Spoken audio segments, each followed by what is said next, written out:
Hello, everyone. It is officially 10 a.m. Thank you so much for being here and for introducing yourselves in the chat and filling out the poll question. I'll give you just a moment here to fill that out if you haven't already. My name is Brennison Wheeler. I use she, her pronouns, and I am the Community Education and Outreach Manager at Women's Advocates, which is a nonprofit organization in St. Paul, Minnesota that offers a continuum of safety through our prevention programming, such as these webinars, emergency shelter, and aftercare housing support services for victim survivors of domestic violence. We encourage you to take care of yourselves however you need during this webinar, and we'll be sending out a follow-up email with a link to the recording of the webinar, a PDF of the PowerPoint slides, and information on how to receive a certificate of attendance. This is a webinar, which means that attendees' videos and microphones are automatically turned off, so no one can hear or see the attendees. You are welcome to submit any questions using the Q&A feature throughout the webinar and engage using the chat. And then before we officially dive into today's webinar, I wanted to acknowledge and extend gratitude for our American Sign Language or ASL interpreters, Nina and Quincy, and I'll officially hand it over to Van and Linda to begin their presentation on mind-body transgenerational healing. Thank you for being here. Thank you, Brennison. And even though we can't see you, nice to see everyone and hear where you're coming from in the chat. It seems like we have people from the West Coast to the East Coast and folks down the middle of the US. So us in Minnesota all the way down to Texas, it seems. I'll start off with a little intro and then Linda will really take us off into things. So as Brennison said, today we'll be sharing about mind-body transgenerational healing, just from our perspective in the mind-body trauma care lab, as well as our own lived experiences. So we certainly welcome anything that you all have to say and offer about your professional and personal work in this realm. We'll be keeping an eye out on the chat, so please, you're welcome to chat away and we'll respond as we go through. With the idea of transgenerational healing, we also really need to acknowledge the histories that come before us, the generations that come before us, whether it's within our own family or within the family, as in the community, the citizens of this world.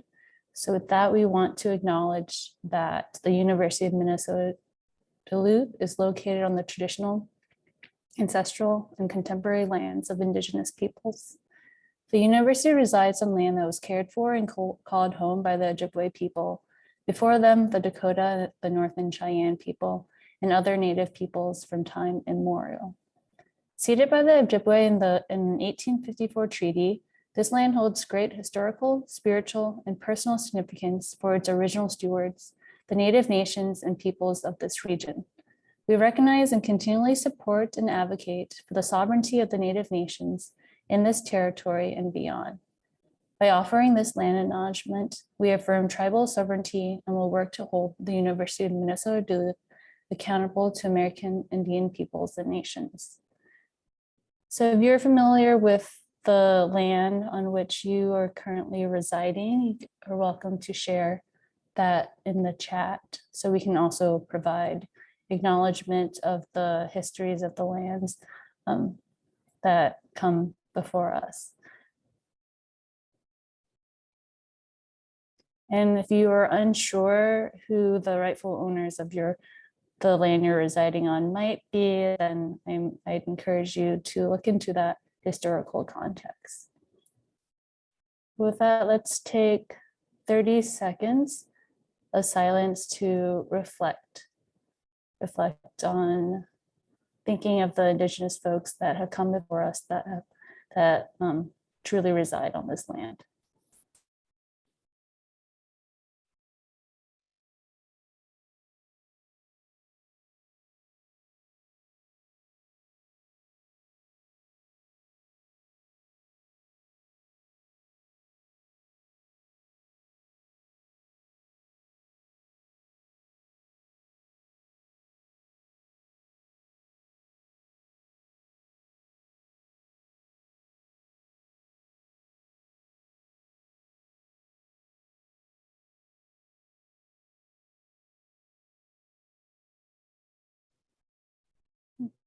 Thank you all.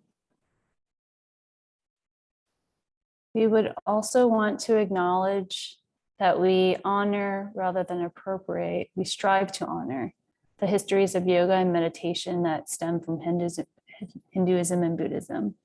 So this is a continual practice of understanding and humility in which we kindly ask for grace. So with that, because we're presenting on mind-body trauma care, there's a lot of yoga and of mindfulness meditation, in which has in a way become commoditized or changed from its original intended purposes. So we want to acknowledge that. And we hope that we are representing it in as true, as authentic of a form as well as we can. And I'm seeing in the chat some land acknowledgements from where folks are. The Council of Three Fires, the Tap Plum, and I apologize if I'm mispronouncing anything. And so with that, I will pass it over to Linda.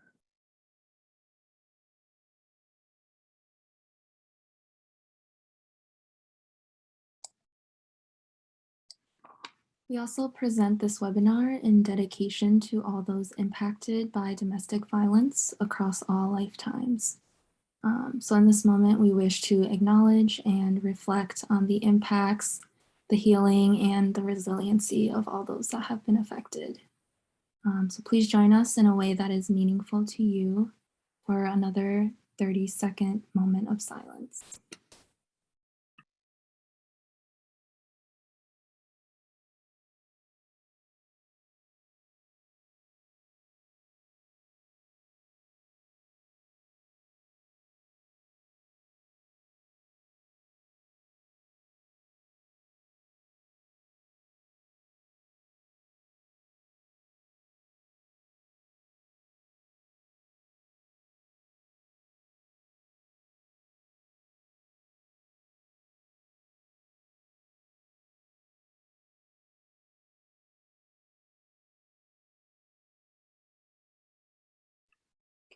Thank you, everyone.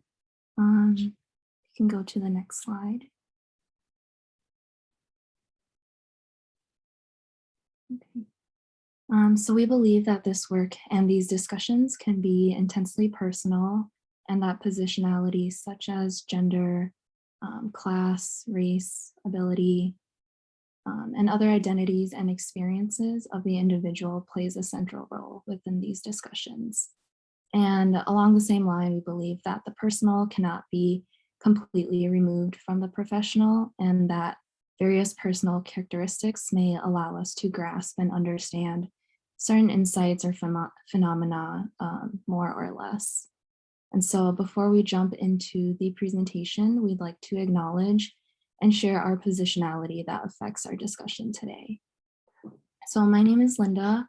I use she, her pronouns. I am a second-year graduate student in the clinical counseling track of the Masters of Arts in Psychological Science at the University of Minnesota Duluth. I am also the research team coordinator for the Mind Body Trauma Care Lab. I am a daughter of Chinese immigrants and a victim survivor of childhood abuse and a witness of interparental violence. I'm also a first-generation high school and college student and a cisgender woman. And then Vianne, if you would like to share your positionality. Thank you, Linda. So to say a little bit about what I'm bringing to the table in our discussion today, I'm Vianne. I use she, her pronouns. I'm the child of 2 Vietnam War refugees and a Navy veteran. I'm a survivor of childhood sexual abuse and other childhood interpersonal traumas, and I identify as a cisgender queer woman. So, thanks, Linda. Thank you, Vianne. I also think there's a participant poll. Is that something I put on my end?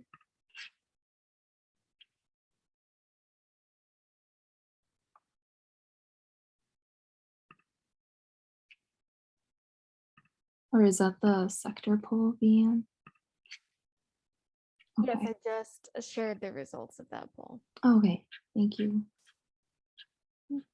Well, thank you all again for attending today, and we welcome you all to share your thoughts throughout the discussion in the chat. So you can go to the next slide.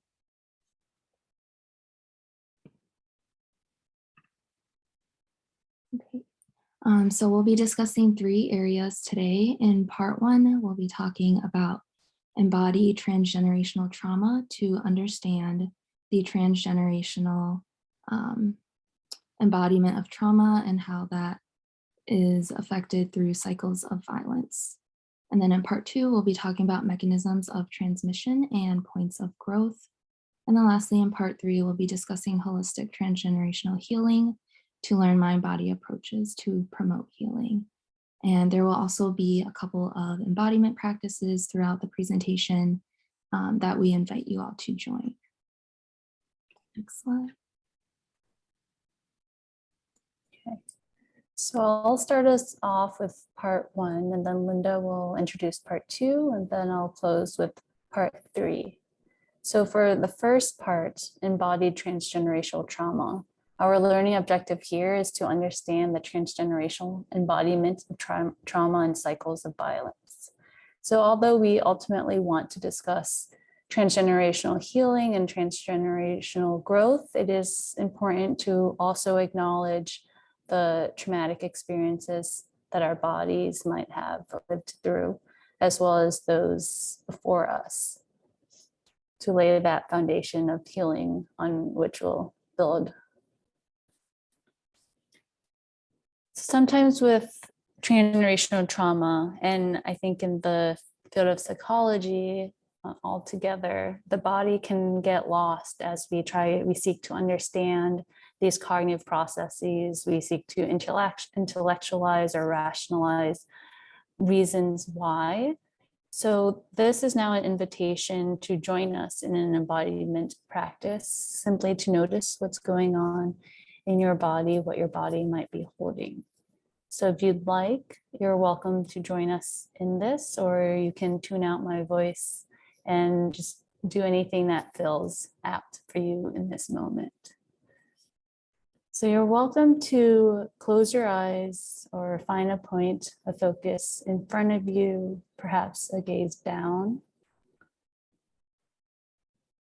And we'll begin with the soles of our feet. Simply noticing the soles of your feet, perhaps what your feet might be rested on. Perhaps noticing that space between the soles of your feet and the ground, the earth, whatever your feet are on. And then you might wish to draw attention to your toes, noting the space between your toes. Perhaps bring some movement into your toes. And if you'd like, you can begin to tense up your toes a little bit, perhaps curl them. Just noticing that tension, noticing where it might radiate from. So from your toes, but perhaps you notice sensations now, the top of your feet, the soles of your feet. And as you're ready, you're welcome to relax your toes slowly or as quickly as you'd like. And then bring your attention to your calves, your lower legs, observing if there's any lingering sensations that from your toes. From here, you could try tensing your calves, the muscles on the back of your lower legs. This might be a little bit trickier to try. Simply trying and noticing if there's any shift in sensation. And as you hold that forever, many moments you wish, you can also choose to relax your calves as you see fit.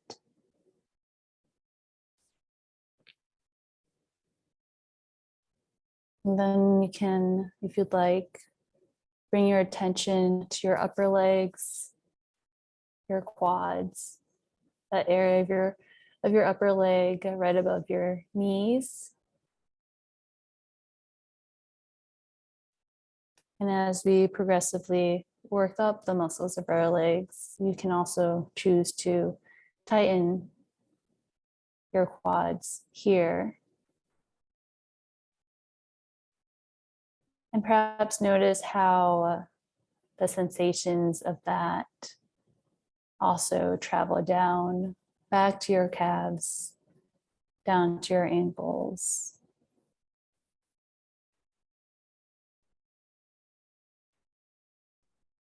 And as you feel ready, you can begin to bring relaxation into your body, noticing your core,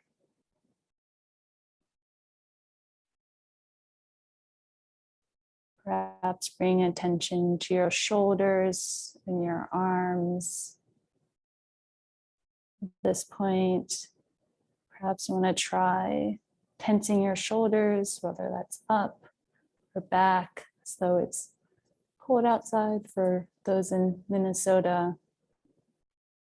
Just seeing, noticing how that shifts the sensations in your body from your shoulders and down.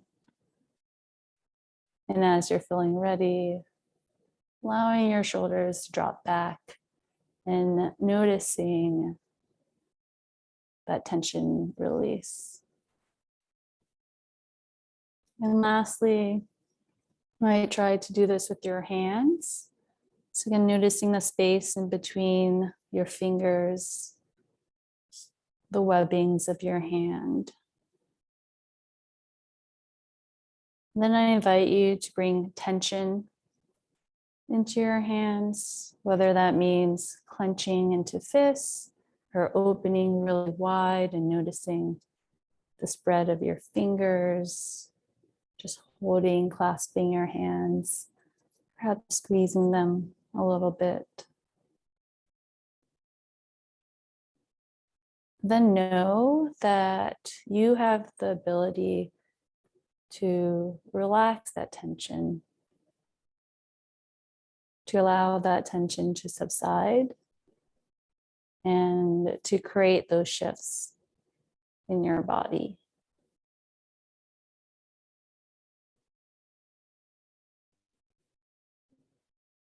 So as you might have noticed in that mini progressive muscle relaxation activity, as we bring tension into one part of our body, that might transcend to other parts. Similar to the idea of transgenerational trauma. And at the same time, there's a sense in which with that embodiment, with that acknowledgement of embodiments, we were also able to notice that sensation and allow our bodies to take a different form. It didn't necessarily go into full relaxation, just some sort of different sensation in our body. So we're gonna carry that metaphor forward today as we explore transgenerational trauma and healing.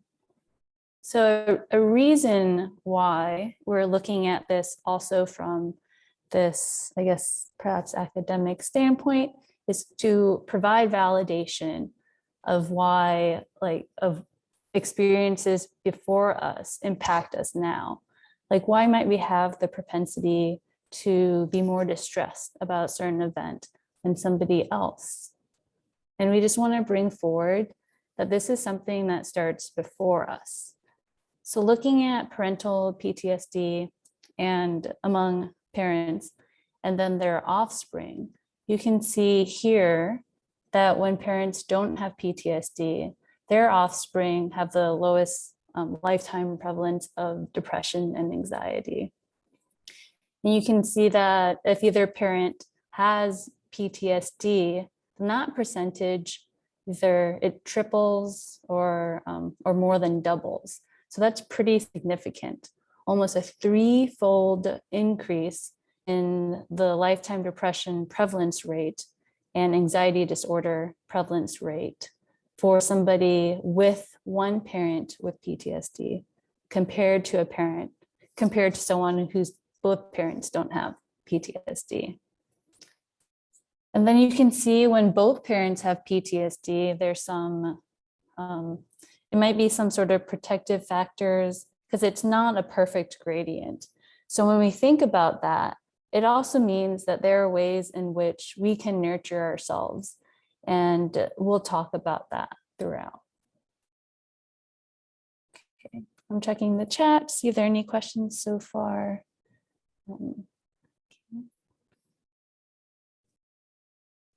Welcome, Reyes.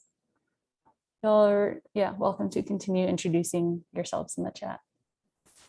So in summary of that piece, we want to say that trauma is stored in our bodies, and to heal trauma, we cannot ignore the body. We have to bring the body into treatment or into acknowledgement in this, and not just the bodies that we're carrying with us in the present, but also all the bodies that came before us, because in a way they are part of the body that we're holding in the present.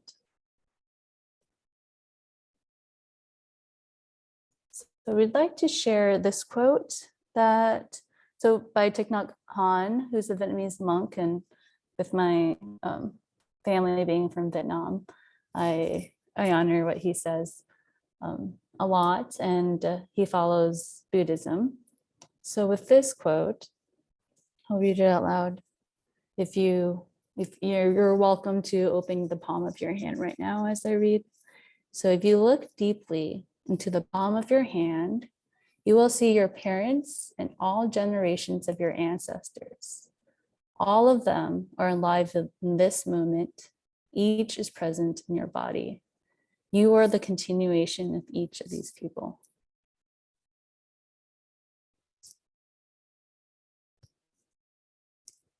So perhaps you notice the lines of your hand on one side, on one hand, one palm. You might wish to trace the lines. Perhaps name the lines, attributing them to folks who you know the names of, and even perhaps the folks who you don't know the names of. And perhaps looking on your other palm, whether that's from the other side of your family,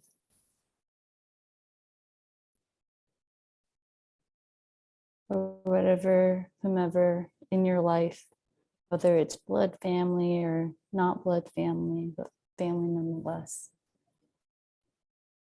Knowing that they're all alive in you in this moment, in your hands. Thank you, Brittany, for the comment.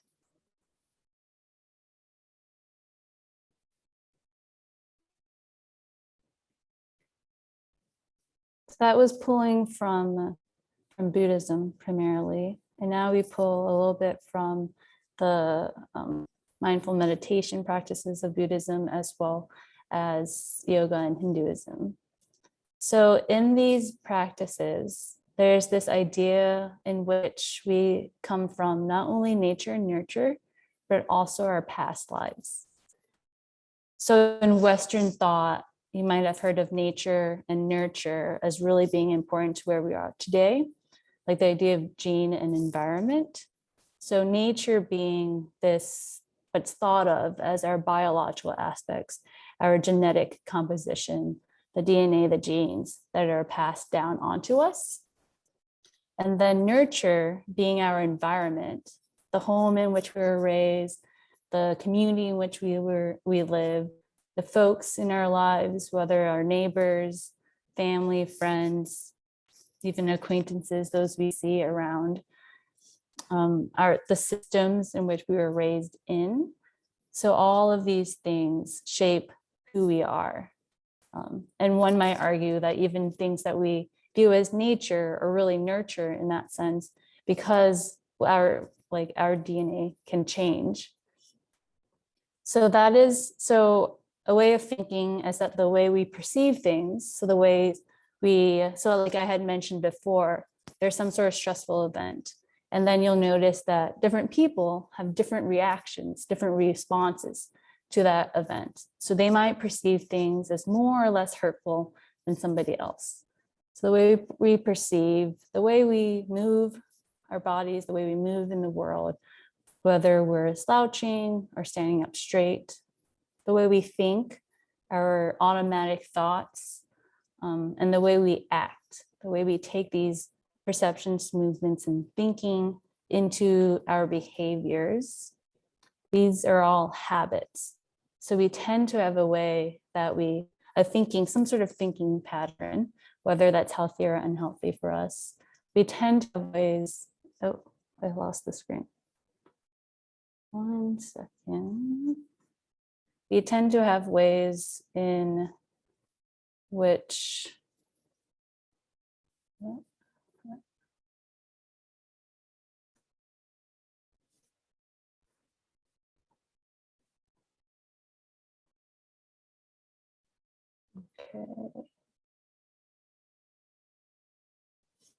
we tend to have general habits in terms of how we do this things, maybe routines that we have in the morning or at night. And the idea behind this is that, let me get back to the slide.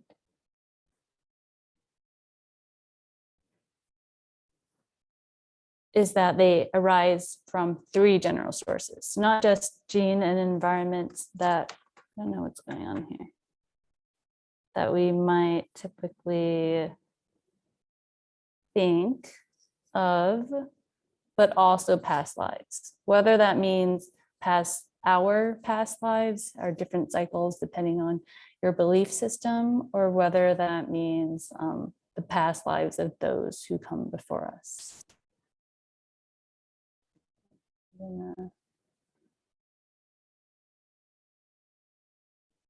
Do this again. Thank you everyone for your patience with this.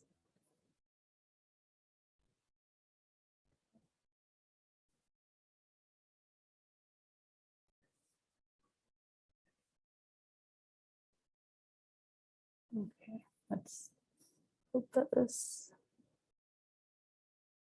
works.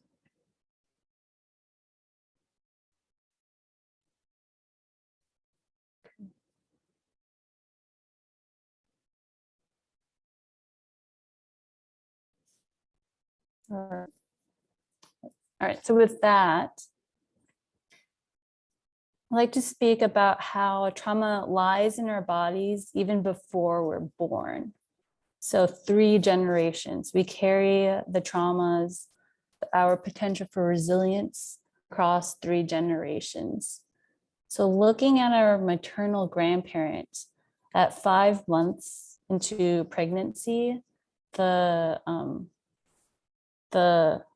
egg from which your paternal parent grows from, it's already there, as well as the ovaries in which you come from, the eggs in which you come from. So that is the first generation, so your maternal grandparent. And then you have your maternal parent.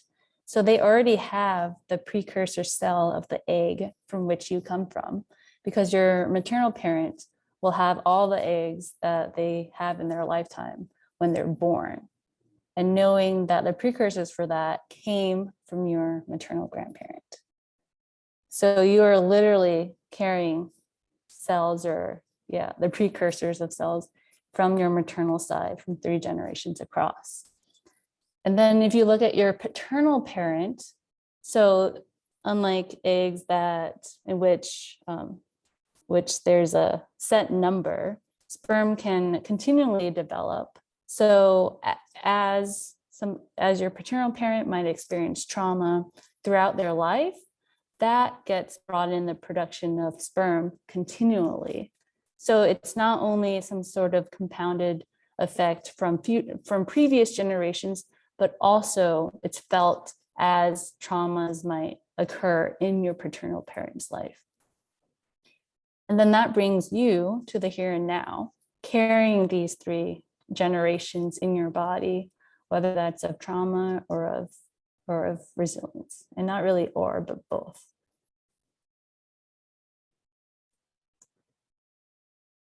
So I think that this is a powerful poem that will put personal words into these data, these things that we are sharing with you. So this is something from Trauma Psychology News, a publication of the Division on Trauma Psychology. That's part of the American Psychological Association, which I encourage you to explore. I will read this poem and I invite you to notice how it washes over you. I won't even attempt to sleep tonight because, like the last several nights, I know that I will not be able to. There's a rage in me that has been boiling for centuries before I came to my mother's womb. I have died 1,000 times, each time slower than the last. They want us to walk among them, hollow as the tip they sent. By Janisha Hickson. So this was a poem that was submitted to Trauma Psych News last year in 2020. So there wasn't any sort of call for work that related to transgenerational trauma. But you can see from this poem that this person naturally wrote, organically wrote, it speaks to transgenerational trauma without explicitly naming it. And I think that's also like what happens in our body. Our bodies is holding all this information, even if we don't explicitly name that it's transgenerational trauma. So then with the idea of healing, we want to focus today on the nurture part. So looking at the points in which we can foster growth and looking at what we can do to cultivate transgenerational healing, now that we have this framework of what is occurring inside of us, and knowing that what's happening, our perceptions, our thinking, our moving, our acting isn't only us, but it's the generations that come before us. So we hope with that allows you to know that it's not your fault, whatever you have experienced. And we hope that you know from this that we can all heal.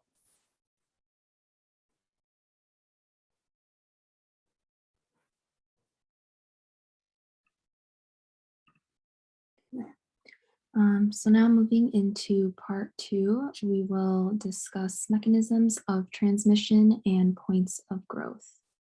And the learning objective is to increase awareness of when and how transgenerational trauma arises within our mind bodies.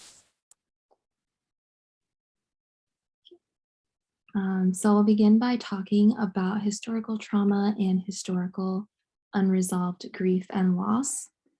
So this concept was first coined in the 1990s by Maria Yellowhorse Braveheart to characterize the effects of European colonization in North American indigenous communities and to conceptualize the ways in which psychological and emotional traumas that resulted from experiences such as relocation, assimilation, indigenous boarding or residential schools manifested across the generations. And so since then, the concept of indigenous historical trauma has been developed into a broader concept of historical trauma that's been applied to other populations and other experiences. And so historical trauma and unresolved grief and loss, this reflects the negative psychological and physical effects of an individual or on an individual, family, group, across generations that is caused by a group trauma experience. And it's believed that these manifestations of historical trauma are directly associated with this unresolved grief and loss. And these things accompany either continued trauma or continued cues about the trauma. And so historical trauma can result from either mass level events, so events such as colonization, marginalization, genocidal wars, cultural oppression, or other experiences such as experiencing or witnessing violence, neglect, death, abuse, etc. And in addition to those negative psychological and physical outcomes, the individuals who are affected by historical trauma might also experience disconnections from culture, family, themselves, and it also plays a role in continued inequities in health and well-being that we see today. And so I think it's also important to note differences between groups and within groups. And so the original concept of historical trauma kind of conceptualizes that there are commonalities of how we are affected by these different experiences. So perhaps things like psychopathology or mental health symptoms for victim survivors and their descendants. So this could include things like depression, anxiety, low self-esteem, anger, harmful coping strategies, but also recognizing the between and within differences that are present. And so there are many social, cultural, psychological contexts that differ within these experiences. And so recognizing that each experience has its own history, its own social dynamics, and that the individual and collective responses are rooted in that context. And so just emphasizing that each individual is unique and weaves together their various experiences and identities throughout life to cope with that historical trauma and develop their resiliency. You can go to the next slide, please. So the traditional view of direct trauma within the Diagnostic and Statistical Manual, or the DSM, conceptualizes trauma in that it is directly experienced by the individual. So experiences such as car accidents or direct experiences of abuse. And so the DSM definition of trauma is limited in that it doesn't incorporate this transgenerational or ecosystemic trauma. And many individuals have called for expanding our understanding of trauma in a way that includes the individual's perception of trauma and incorporates that intergenerational causes of traumatic stress. And the traditional view of indirect trauma includes transgenerational trauma and also transgenerational resilience. So the resilience piece can include things like coping strategies and ways to manage traumatic stress or sustain one's culture. So for some families, their resilience factors might include protective mechanisms such as becoming a more cohesive family unit or the flexibility to adapt to different situations. Trauma can also lead to the formation of new strengths and of positive coping and positive meaning making from that experience. And so on the other view of trauma is the ecosystemic view, which conceptualizes individuals directly experiencing trauma. So from sources such as systemic oppression. So whether that be through racism, heterosexism, classism, ableism. And so that ecological framework provides an understanding of human development that includes these contextual factors and the interactions between the systems in which we exist. And so moving beyond that individual level. This approach incorporates the multiple aspects that influence trauma and the development of resiliency and healing. And the ecosystemic view also conceptualizes indirect trauma as the transgenerational transmission of these systemic oppressions. And so an example may be children of individuals who have limited access to resources due to their parents' experiences of disparities in wealth and financial well-being. And so this framework also allows resiliency to be understood as multidimensional. So meaning that there are several aspects that impact resilience, such as those greater contextual factors and the interactions between us and the systems that we exist. So overall, the takeaway is framing that traumatic stress in terms of a psychiatric diagnosis, as in the DSM, may medicalize some of these social problems that exist in the systems that we live in. And while traumatic experiences of past generations may play some role in transgenerational trauma, also recognizing that more proximate factors also exist, such as financial and health inequities and material dispossessions. And so the construct of trauma within the DSM may not capture some of those important problems rooted in structural problems. So we wish to move towards a more ecosystemic view of trauma that encompasses these non-traditional sources of trauma within our lives. Next slide. Okay. So the diagram here depicts some of the pathways through which the effects of trauma and loss may be transmitted throughout the generations. So this occurs at the individual, the family, the community, and the national levels, with a non-exhaustive list of examples underneath each.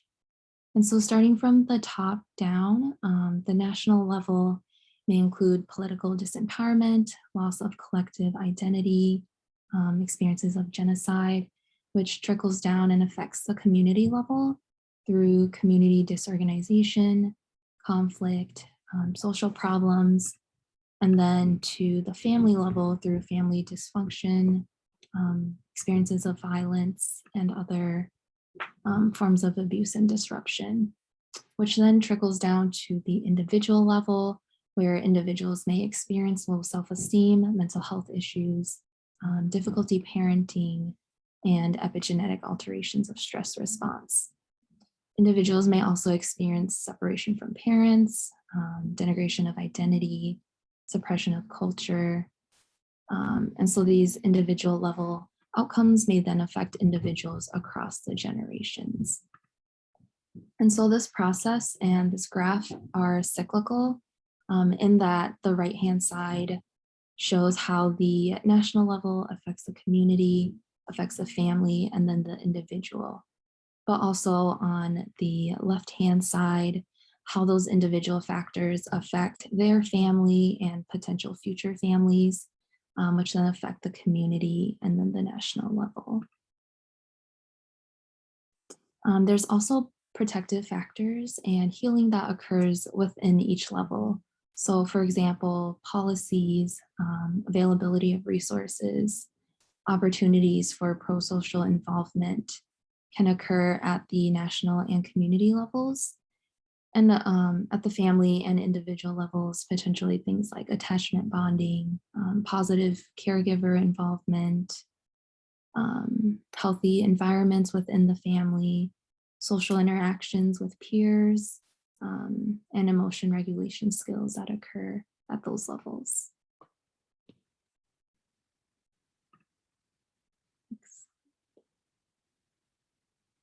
And so we have a poll.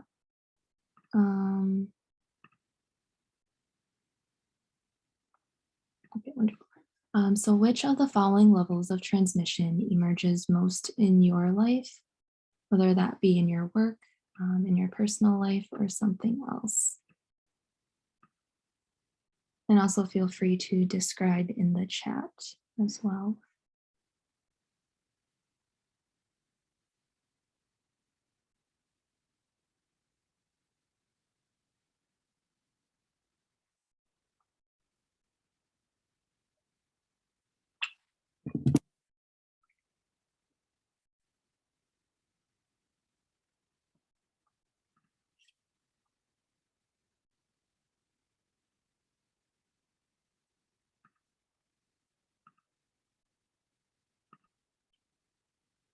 Give it a couple more seconds.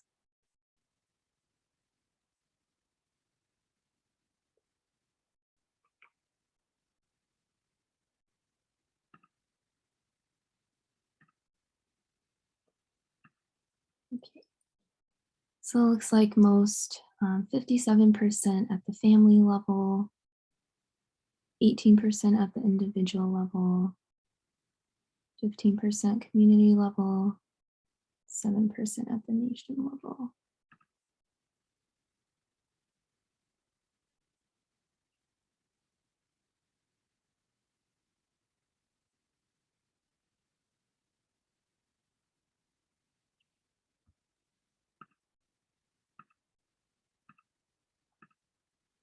And thank you for sharing all.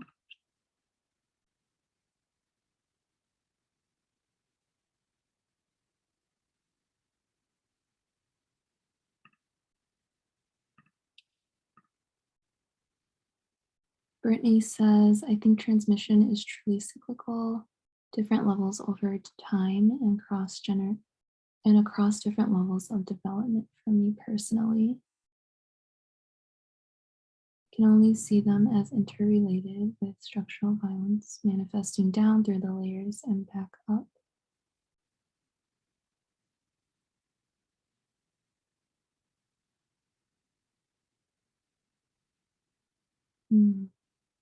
Yeah, thank you all for sharing. Jonathan says, I think that all the levels are at play at all times to varying degrees, depending on the client.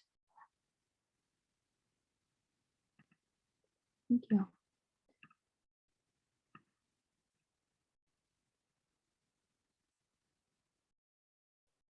Okay. So the social learning theory is one of the most common theories in the literature on intergenerational transmission of intimate partner violence. And so this proposes that the learning process and behaviors are acquired by observing and potentially imitating others. And it also includes vicarious learning, which is learning that occurs through the observation of rewards and punishments. And so behaviors are rewarded in some way or that achieve what that individual wants, and those behaviors may persist. Whereas the individual learns that that behavior can get them the desired outcome that they're looking for. And so on the other hand, for behaviors that are punished or result in unwanted outcomes, the individual may learn to refrain from those behaviors because it's not getting them the outcome that they desire.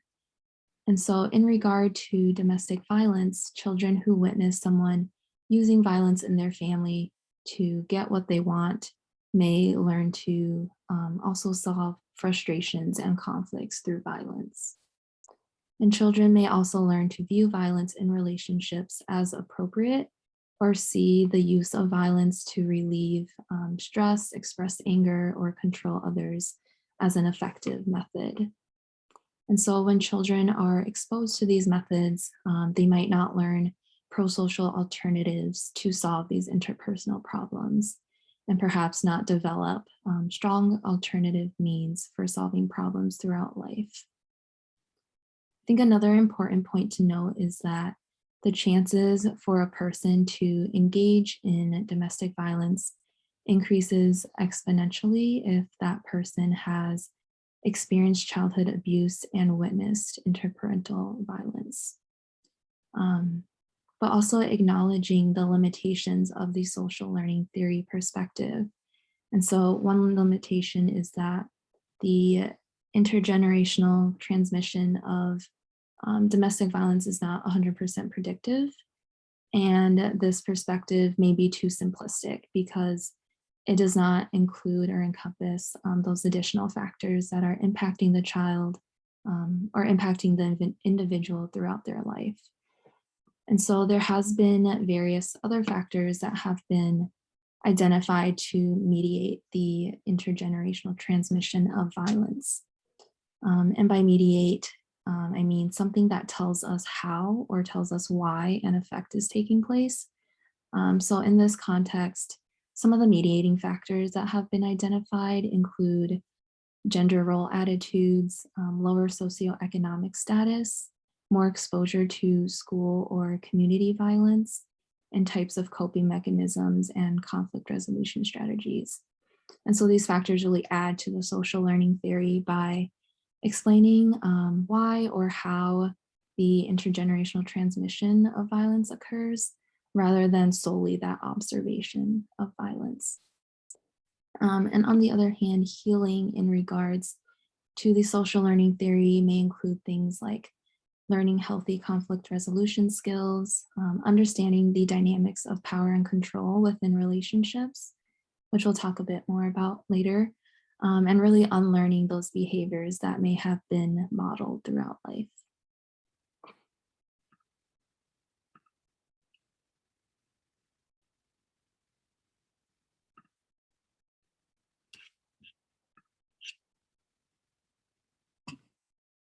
The behavioral genetic perspective is another approach to help understand this transmission of violence.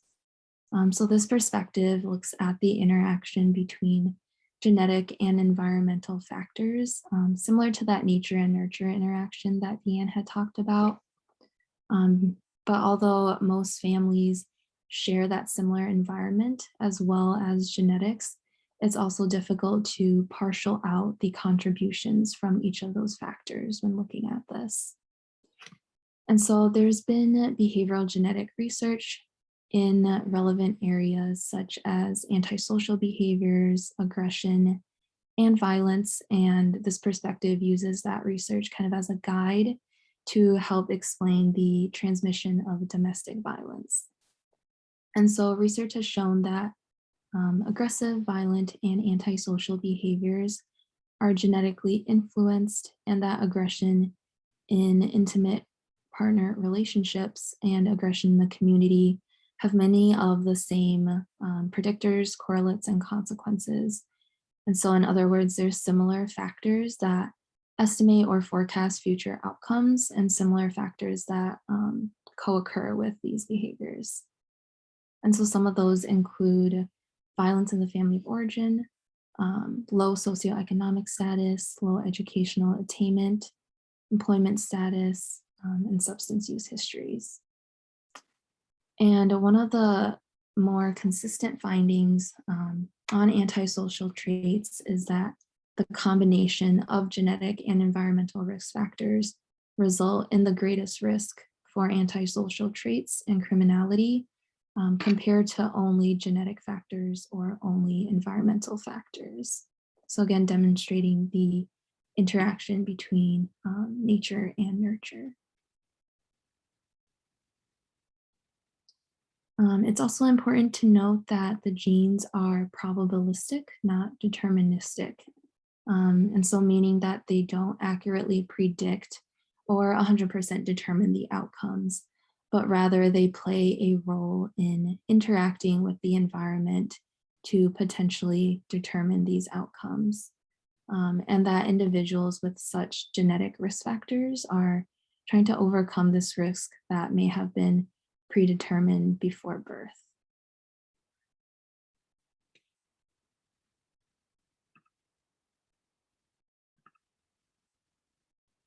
So every person you meet is breaking a cycle of generational trauma or carrying the burden in breaking an adverse cycle. So the image on the left encompasses the power and control wheel in the center. I think the text is a little small. So the power and control wheel was developed by the Duluth Abuse Intervention Project. And it was developed through focus groups of victim survivors and included the most common abusive behaviors or tactics. So those behaviors and tactics were included in this wheel. So within this wheel, there's 8 different tactics that are used in domestic violence to assert dominance over that individual's partner. I'll list them off because I think the text is probably a little small. So using economic abuse, coercion and threats, intimidation, emotional abuse,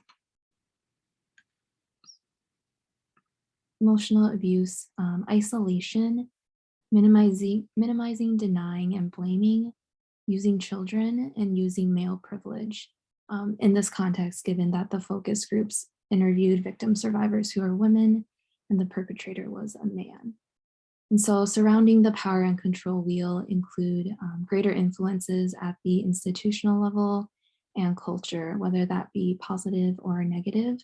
And so at the institutional level, things such as education, social services, and media can have a great influence. So for example, thinking about how various forms of media portrays domestic violence and portrays these various aspects of power and control within relationships. And then at the cultural level, factors such as language, traditions, values, music, conventional norms can also have a negative or positive and protective influence.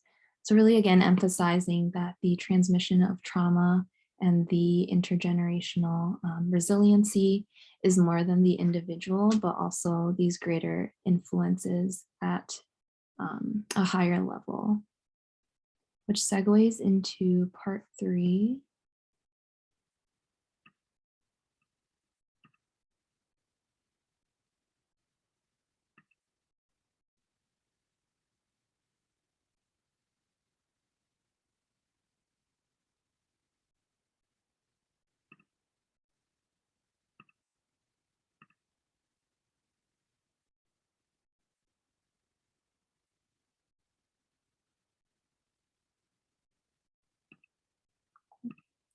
So now that we've talked about embodied transgenerational trauma and some of the mechanisms of transmission and points of growth, we're going to talk about transgenerational resilience and holistic transgenerational healing.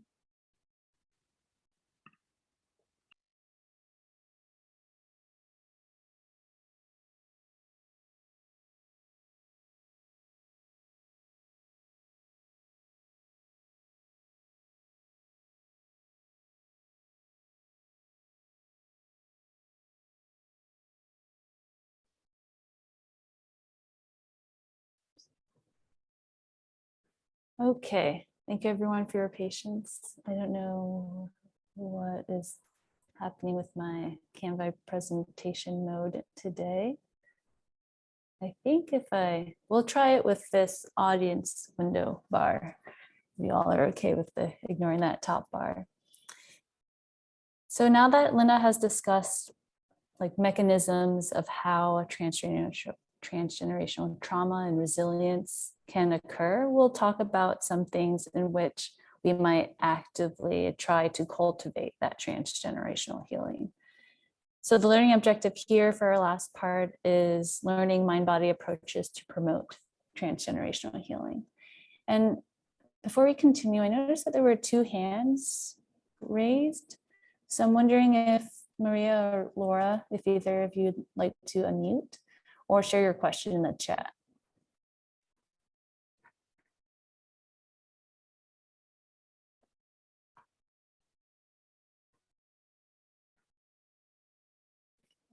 And if you're having trouble unmuting, then you're also welcome to chat that or share any questions.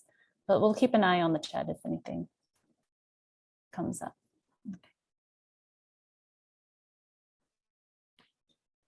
Okay, so even from a biological perspective, we'd like to offer that hope is there. So it's thinking of that nature piece, and sometimes people really focus on that nature piece as a rationale for how things arise. We just want to offer that we believe in nurture and the effects of transgenerational passing of resilience, and there's also a nature component of it. So neuroendocrinologist Robert Sapolsky, who has written a number of like popular books for the general public. So I don't know if anybody has read his work before, but I'm a fan. And this is a quote from his book, Behave. So childhood adversity can scar everything from our DNA to our cultures, and effects can be lifelong, even multi-generational. However, more adverse consequences can be reversed than used to be thought. So one of these ways is this idea of neurogenesis, even in adulthood. So this is the idea that we can regenerate, we can create new neurons in our brains. So it's not as though like when we're a kid or a baby and our brains are developing and they fully develop when we're 25, it doesn't mean that that's it, because our neurons can be replaced. So this is a relatively new concept. And so, which I want to share a little bit about the background story, because I find it really, really interesting. So the person who first brought this idea up, that our brains can regenerate ourselves, was a non-tenure track, which means like non-permanent, like on contract professor at MIT, who was a Holocaust survivor himself. So he presented this theory, and others in the field did not believe him. They all denied him and thought that this was a ridiculous thing. It's like, no, once your brain, like once all the parts of your brain are developed, then you're done. You can't just create new cells. And there was specifically a bigger name, more senior person in the field who really rallied against that. And yes, your brain can, the cells in your brain can regenerate even when you're, regardless of your age. So the thing is, as brain cells, so I'm looking at a question in the chat, as they regenerate, there might be ones that reach apoptosis or reach the end of their cell cycle, but it's not as though it's only a deficit. You can increase as well. So that's what this newer professor, who is a Holocaust survivor, was trying to say, and folks didn't believe him. One person at the University of New Mexico also vouched for him. But then it's also, I think, really interesting to look at systems of oppression and hierarchy, because they say that this one professor at Yale held up the research around neurogenesis for more than a decade, because he'd say, like, maybe that's what you all believe in New Mexico, but that's not what happens in New Haven. And so this professor at MIT did not get tenure there, which means that he was not invited to continue his professorship there. So he had to leave the university. So from there, people still thought this was not an idea, until somebody at the University of Rochester in New York found this, someone that's more senior. It's also like this hierarchical aspect in the professional world that we look at too. He was able to show that brain cells regenerated in birds. And then people are like, oh, those are birds, they're not related to us. And then somebody showed that it could happen in monkeys. And then fast forward until, we have proven that cells in our brain can regenerate, can be replaced regardless of how old you are. So even though we might be losing them, like overall, we can be gaining them, especially if we're doing these things that can help kind of literally exercise our minds. So even participating in this webinar today, that's a way in which we are cultivating adult neurogenesis, simply learning and taking in new information. So I hope you all congratulate yourself for already doing that. And even exercising our bodies, moving our bodies, helps regenerate our neurons. And then speaking of age, so after menopause and that changing level of estrogen also allows our neurons to be replaced. And I want to say, okay, I'll continue. And then there are things in which it is actually helpful. Like it's great that our body can recognize to regenerate our neurons in such cases. So even though we might not want to be in a situation where we'd need antidepressants, and we might not ideally be in a situation in which we have a brain injury. However, neurogenesis, like that is the little impetus or catalyst to get our brains to be like, hey, you got to make more brain cells. You got to replace these ones that are like growing old. So even though we don't want to be in those situations, know that it's kind of like a little kick to get our brains to like start recreating. And then environmental enrichment. So more so like we're in a different environment. And so kind of like that learning aspect, by enriching our environment and having things that like stimulate us or keep us engaged, we can be replacing our neurons. And then I like maps. If anyone has been to my office or my like apartment, you'll see that I put maps up just because they're pretty. But for spatial mapping, getting a sense of maps can really help also replace the neurons in your brain. And there are some really fascinating studies on this with London cab drivers. So I don't know if anyone has, I forget the name of the documentary, but there was this documentary that I saw on an airline, on an airplane, about London cab drivers and how it's such a difficult exam for them to be to drive the black cabs there, to be a cabbie. It's not so much Lyft or Uber, but like the London cabbies.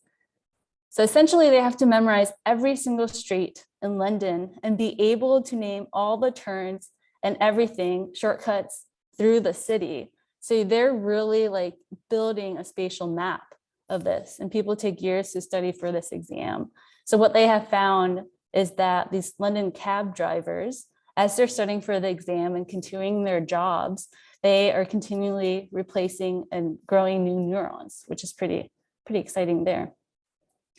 And I want to say that a lot of this growth occurs in our hippocampus, which is where a lot of our memories are stored. So when we're thinking about transgenerational trauma and the memories in our bodies, we know, we can see that we are able to create new memories to replace these neurons that might have not served us before.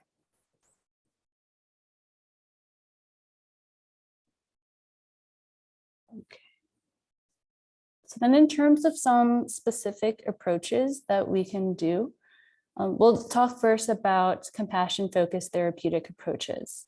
So this is something that was developed by a psychologist who works specifically with offenders, but knowing that offenders are victims too, right? Like as Luna had been talking about the cycle of violence, offenders have likely been victimized before because hurt people hurt. Okay. So this book, this about compassion-focused therapy, was written by the psychologist as well as by a Buddhist monk. So it's this nice blending of psychological science as well as Buddhism and mindfulness principles. So we'll offer, I think, like 4 practices from Colton Trojan. The first one being practicing relating to yourself and others with warmth. So emphasis in the original, warmth. I like the word warmth in this sense because to me, I can feel that sense of warmth in my body as I think about it. And then looking at this phrase, sometimes we might relate to somebody else with warmth more so than ourselves. So I invite you now to think of somebody in which you feel as though you have unconditional positive regard or unconditional warmth toward, and simply like naming that person. You're welcome to name them in your mind or speak their name out loud or in the chat if you wish, or on a piece of paper. So one approach would be treating yourself as you do that person.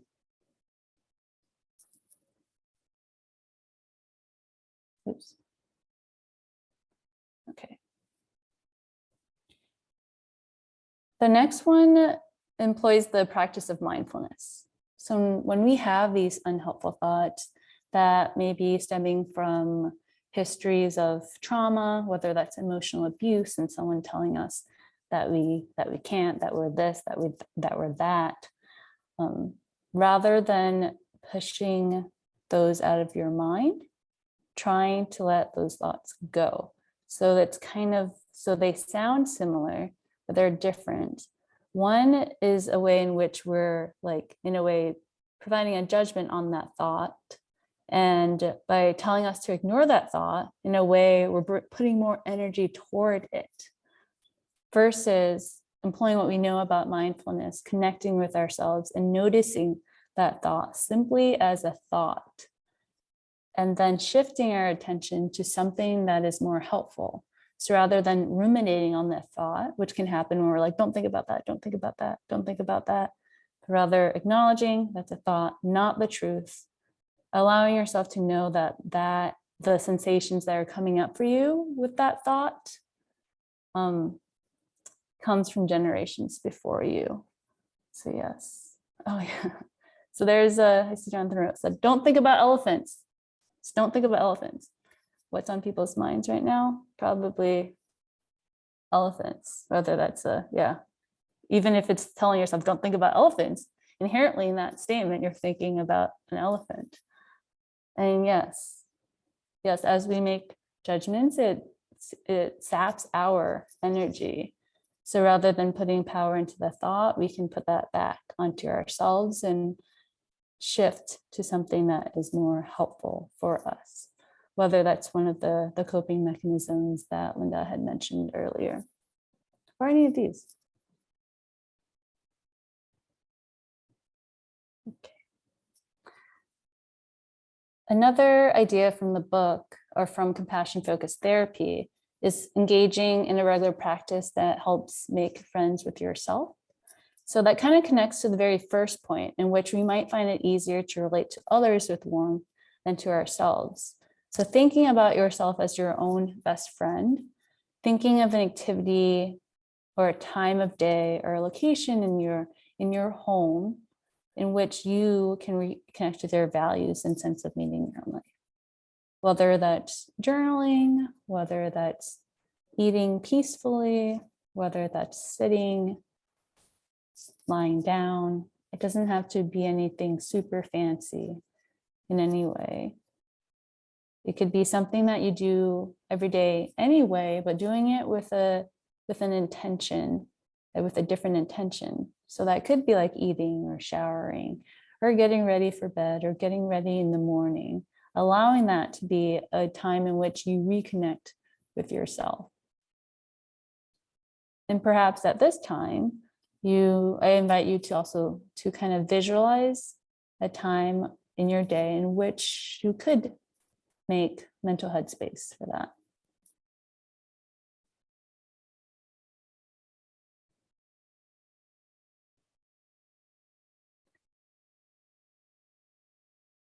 So whether that's writing the activity down or speaking it in your head or aloud or in the chat, whatever best serves you.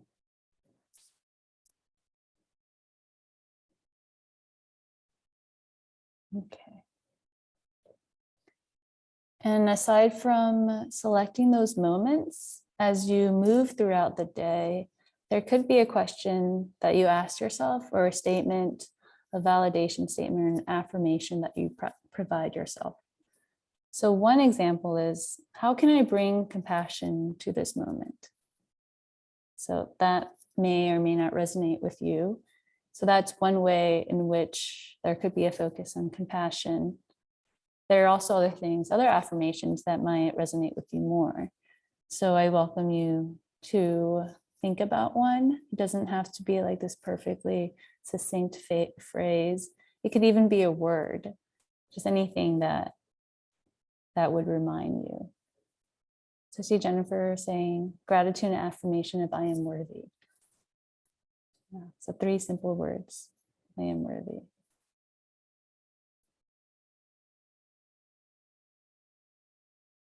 Thanks for sharing. And I hope that is also something that for some folks might resonate with you, or you can always pull from others' ideas. So we also have a poll thinking about the above compassion-focused therapy approaches. Which of the following would you try in the near future? And if you'd like to share the specific kind. Oh, I think this is a different poll.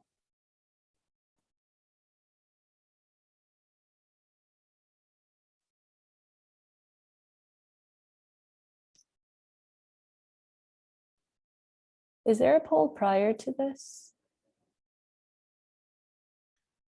No, I only have those 3 polls, so this is the last poll. Oh, okay. Yes, great question. What is meant by restorative practices? That's a perfect segue to the next section. So this poll is for a little bit later, but yes.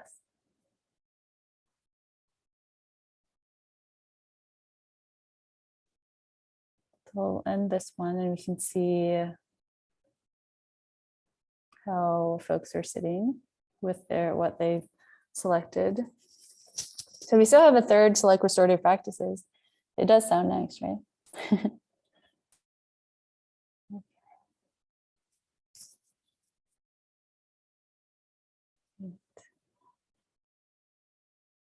So that was just a little teaser intro to the next part.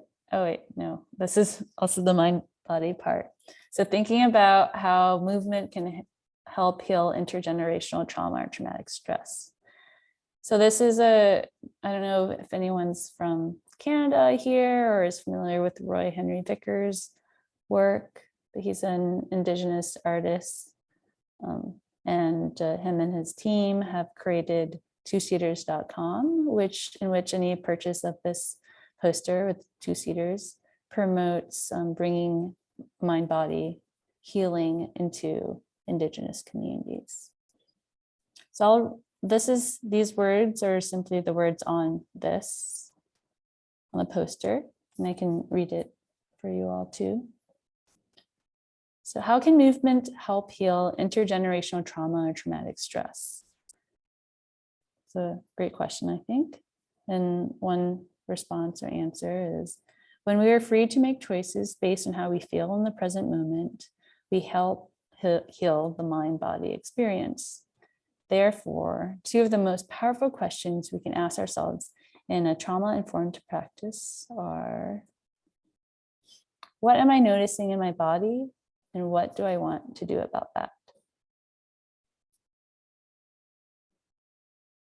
So thinking earlier when we did that body scan and noticing sensations in your body, you were able to choose like when you wanted to tense your body or relax that tension.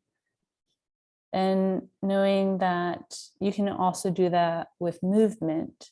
So whether if it was like tension in your shoulder that you notice, you can choose to move your shoulders in different ways that meets the needs of your shoulders, because we are carrying trauma in our bodies in ways that we may not be able to name with words, but ways that are felt.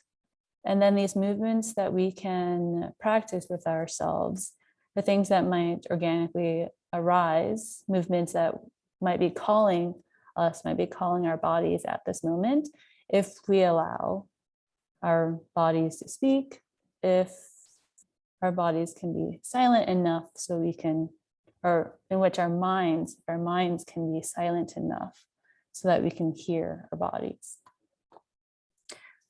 So that was one of the options of mind-body movement. And then restorative practices or restorative justice. This is a lot of it's based on work with youth, although definitely related to adults as well. Thinking about the cycle of violence and also the impact of witnessing family violence, that has an impact on our youth, which in turn, can perpetuate these cycles of violence. So rather than being punitive in our punishment approaches, there's a movement in some schools to use restorative practices or restorative justice. And with this, there's this sense of horizontal knowledge sharing. So rather than vertical knowledge hoarding, in which somebody has all the power, all the knowledge, and kind of speaks down or lays the rules of the land onto others, this is something in which kids, youth, us adults can feel like there's more a horizontal sharing of space, that we're all in this together. And when we think about domestic violence, there's an aspect of like the power and control, like the power and control wheel that Linda has shared earlier. So by allowing us to community build through these circles, through these groups in which we're connecting with each other through speech or movement or energy, that is one way, that is one restorative practice that can be done. So some schools that practice this approach literally have these circles in their classrooms, and sometimes they use some sort of a prop like a stick or something to pass along to each kid as they go around. And then other questions to pose to yourself, in addition to the mind-body movement questions, these are questions that are asked rather than simply like commands of don't do this or do that. So when a transgression has occurred, it's asking the youth, what did you think when you realized what had happened? What impact has this incident had on you and others? What has been the hardest thing for you? And what do you think needs to happen for resolution? So there's an aspect of compassion-focused therapy in here as something you might have noticed. So thinking about the impact on you and others, and what was hard for you in this moment that led you to do this. So you can see that this might be a different approach to how like punishment is now for our youth, whether it's at home or in childcare or at school. So by having this be more horizontal, more egalitarian, the ultimate hope is that these transgressions won't occur as much. So there's more pro-social behavior, more connection with community, and hopefully for youth and generations to come. Okay, so this is the poll that you all already completed. So if there's anything more that you'd like to add in terms of these practices or next steps, you're welcome to do so, whether it's something you'd like to do today, so or any of the activities that purposely promote neurogenesis from that slide with the list of things from like learning, exercise, and so forth. You're welcome to share in the chat. Yes, Sally, may it be so. Future generations to come. EFT. So CLV, do you mind sharing more about that, like emotion-focused therapy, or I imagine it could stand for other things too.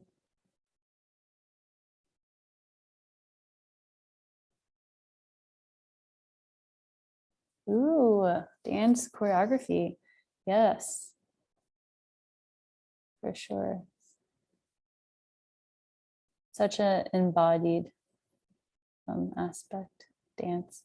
And also like thinking about how we can allow our bodies to move in dance or choreography in a way that is freeing without placing judgment on how we look or how we're doing. Tapping.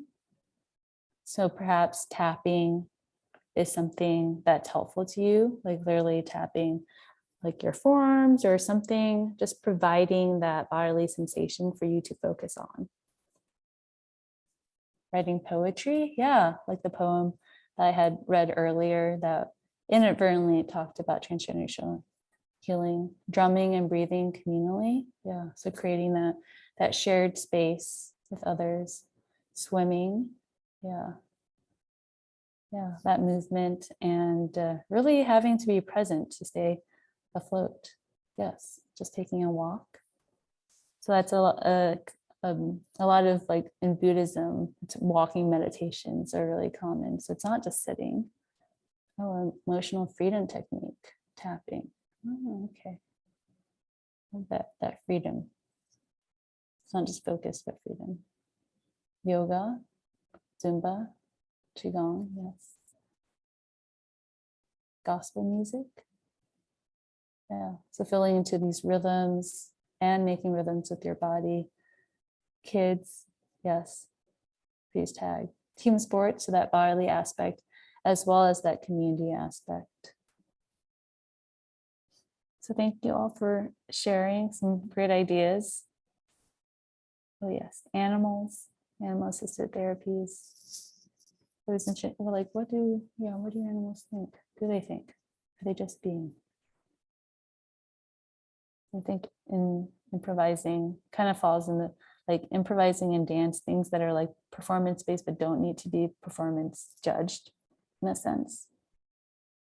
And yeah, YouTube has some guided meditations. So thanks all for the suggestions. And our ultimate takeaway is that, again, we want to repeat that it's not your fault and we can heal.